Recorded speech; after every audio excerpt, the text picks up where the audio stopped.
namandla okwenza isinqumo, kodwa hayi isinqumo nje, isinqumo esinjani esihle. Ngeke uze wenze isinqumo right noma esihle under the influence of emotions. I've been preaching the message of emotions for quite some time,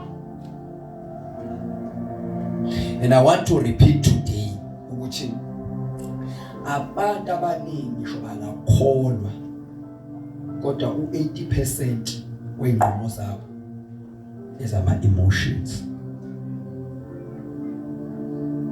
Kunabantu abahlala bethi sorry, kunabantu abahlala bethi ngiyaxolisa njalo, ngoba njalo mayikhuluma under emotions, njalo mayithatha inqumo under emotions. Kunabantu abasheshayo ucasuka, cela nimbheke ingozi leyo.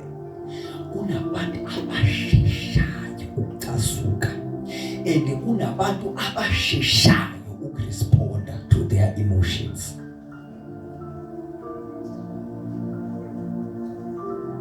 Niyazi ukuthi ama emotions angaba wrong, futhi aba wrong in most cases. Kunomuntu ongathatha ama second uthathula inhlamba. Lalelani, and niyayisekhonda bazalwane, niyayisekhonda. Uyabona into ukuthi mangabe sekubuza ukuthi why wenze lento ukuthi bengicasukile. You mean you are telling people that majority of your life noma of decisions wathatha based on emotions. Nithi 80% of decisions eswathathe based on emotions are wrong decisions.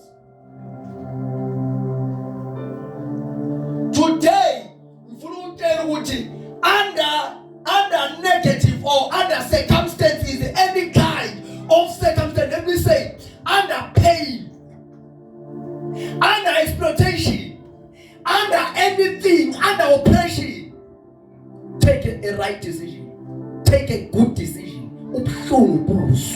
Take a good decision. Let's cancel anything ecindezelayo, lwela ukuthatha isinqumo esi-right.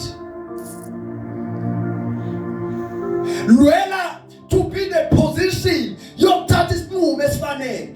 Okanye, listen to me, wait for yourself to be sober, then take a decision. Because once you take a decision ungekho sober, there are possibilities ukuthi uzoyisola ngaleso sinqumo.